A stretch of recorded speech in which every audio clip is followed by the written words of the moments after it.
Hello everyone, कैसे हो आप सब। आई होप सब अच्छे होंगे। तो चलिए फ्रेंड्स, आज शुरू करते हैं एक नान खटाई की रेसिपी, जिसके लिए मैं सबसे पहले एक कटोरी चीनी को पीस लेती हूँ। मैंने डाल दिया इसको मिक्सी के जार में, और चलिए मैं इसको सबसे पहले पीस लेती हूँ। तो पीसने के बाद हमें तुरंत इसका ढक्कन नहीं खोलना है, क्योंकि इसमें देखिए धुआं सा निकलता है। तो बेहतर होगा कि आप इसे 3-4 मिनट के लिए इसी तरीके से छोड़ दें, ताकि जो ये इसका धुआं है ये निकलेगा नहीं, चीनी जो है आराम से बैठ जाएगी। ये देखिए इस तरीके से थोड़ी देर बाद ढक्कन खोलेंगे तो चीनी इस तरीके से निकल आएगी। तो चलिए मैं इसको छान लेती हूँ। तो सबसे पहले हमें इसको छान लेना है, क्योंकि इसमें कुछ जो चीनी पिसी नहीं होती, मतलब ऐसा होता है ना कि मिक्सी के जार में सभी की सब तो नहीं बारीक पिसती, कुछ मोटी भी रह जाती है। तो इसलिए मैं इसको छान रही हूँ। अगर इसमें कुछ चीनी नहीं पिसी होगी तो वो ऊपर आ जाएगी, और हमें पिसी हुई चीनी ही लेनी है। तो चलिए अब हम इसको छान कर एक साइड पर रख लेते हैं। अब ले लेते हैं एक बाउल। इसमें मैं डाल देती हूँ 1 बड़ा चम्मच घी। थोड़ा सा घी मैं इसके अंदर और डालूँगी। और अब हम जो हमने चीनी पीसी है ना, वो 1 कटोरी हुई है, नाप करके बता देती हूँ मैं आपको। और ये इसके अंदर डाल देते हैं। अब चम्मच की मदद से इसको हमें इस तरीके से फेंटना है। तो हम इसको तब तक फेंटेंगे जब तक कि क्रीमी फॉर्म में ना आ जाए, यानी कि एक पेस्ट बनकर तैयार हो जाता है गाढ़ा गाढ़ा। इस तरीके से हमें इसको तब तक ही चलाना है। इसमें समय कम से कम 5-10 मिनट का समय तो लग ही जाएगा इसको इस तरीके से घुमाने में, मतलब फेंटने में, जब तक कि एक क्रीमी फॉर्म में ना आ जाए। देखिए इस तरीके से हमें इसमें और कुछ नहीं डालना है, बस ये केवल घी है और जो हमने चीनी पीस कर ली है वो है। तो ये पेस्ट बनकर हो गया है तैयार। चलिए अब हम अगला प्रोसेस आपको बता देते हैं कि आगे हमें इसमें करना है क्या है। तो फ्रेंड्स, हमने ले ली है 1 कटोरी आटा, और ये आटा भी हम एक छलनी में लेंगे। ये देखिए बड़ी छलनी है मेरे पास, इसमें मैंने 1 कटोरी आटे को डाल दिया है। अब मैं इसमें आधा कटोरी बेसन डाल देती हूँ। अब हम इसमें 1 चम्मच बेकिंग पाउडर का डाल देते हैं, और ये तीनों चीज़ें अच्छे से छान लेते हैं। तो फ्रेंड्स, इसको छलनी में छानना इसलिए ज़रूरी होता है, एक तो ये है ना, अच्छे से मिक्स हो जाता है जो आटा, बेसन, बेकिंग सोडा हमने डाला है ना। अगर हम इसमें इस तरीके से डालेंगे तो ये अच्छे से मिक्स हो जाएगा, और छलने के बाद जो ये सब बैटर मटेरियल हमने लिया है ये एकदम सॉफ्ट हो जाएगा, और इसको मिक्स करना भी बहुत आसान हो जाएगा। तो इस तरीके से मैं इसको छान लेती हूँ। तो फ्रेंड्स, बाकी इसमें जो कचरा होता है थोड़ा बहुत, वो देखिए ऊपर आ चुका है, तो इसको हम हटा देते हैं। देखिए तो ये इतना कचरा आया है, इसको हमने साइड रख दिया है। चलिए अब ये चम्मच को हम इसमें से निकाल देते हैं, और हाथों की मदद से ही इसे मिक्स करते हैं। फ्रेंड्स, इसे आटे की तरह नहीं गूँथना है, बस इसी तरीके से हल्के हाथों से हम इस आटे को इसी तरीके से हल्के हाथों से इकट्ठा करना है। इसे आटे की तरह नहीं गूँथना है। और देखिए जैसे हमें ये सूखा लगे तो इसमें घी हमें और डालना है।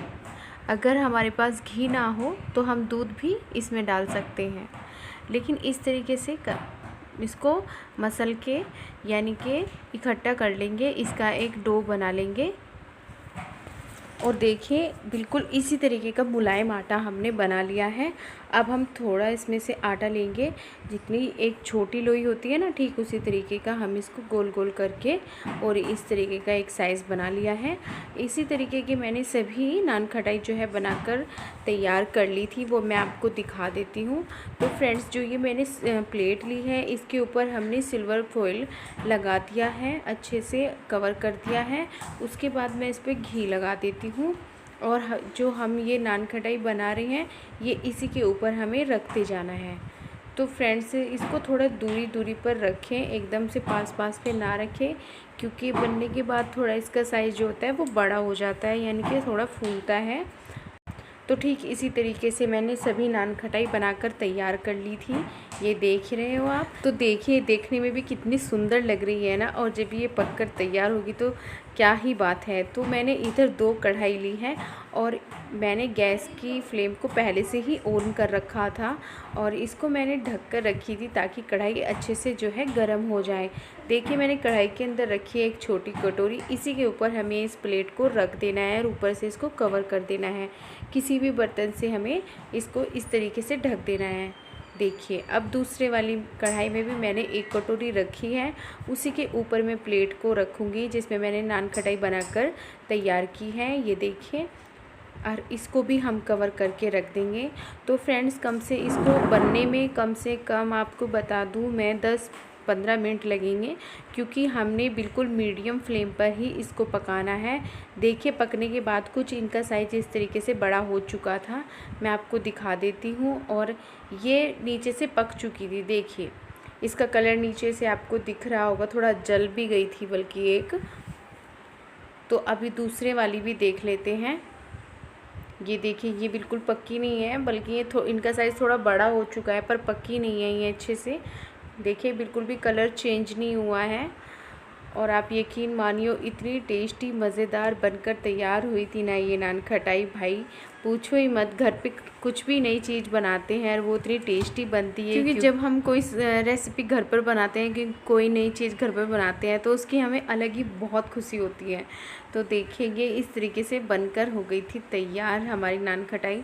तो फ्रेंड्स इसको ठंडा करने के लिए हमें रूम टेम्परेचर पर ही इसको ठंडा करना है। तो कुछ इसमें से जल भी गई थी। अब पता है क्या हुआ, मैंने जो दूसरी पहली प्लेट ली तो उसमें से 2-4 नान खटाई नहीं पकी थी, तो मैंने इस प्लेट में रख दी तो वो ही जल गई। और इस तरीके से देखिए इनका कलर कितना अच्छा बनकर तैयार हुआ है ना। ये इतनी सॉफ्ट थी ना, क्योंकि ये थोड़ी अभी गर्म हो रही थी। इनको ठंडा करके ही सर्व करें, क्योंकि गरम गरम में कुछ ज़्यादा ही सॉफ्ट रहती हैं। तो मैं रूम टेम्परेचर पर इनको इस तरीके से ठंडा कर रही हूँ। ये देखिए नान खटाई कुछ इस तरीके की बनकर हमारी तैयार हुई थी। तो फ्रेंड्स ये बिल्कुल भी कहीं से कोई जली नहीं है और इतनी टेस्टी बनकर रेडी हुई थी ना। तो फ्रेंड्स मुझे तो खाने में भी बहुत टेस्टी लगी और देखने में भी बहुत ज़्यादा टेस्टी थी। तो मेरे पास ड्राई फ्रूट्स नहीं थे तो जैम रखा था, मैंने इनके ऊपर इनको जैम से ही गार्निश कर दिया है। और ये उसके बाद भी कितने गुड लुकिंग, देखने में कितनी टेस्टी लग रही है ना भाई। मुझे तो यकीन ही नहीं हो रहा था कि मैं ये रेसिपी घर पर इतने आसान तरीके से बना सकती हूँ, और वो भी बिल्कुल कम सामान से। तो फ्रेंड्स रेसिपी पसंद आई हो तो सब्सक्राइब करना ना भूलें। बाय बाय दोस्तों।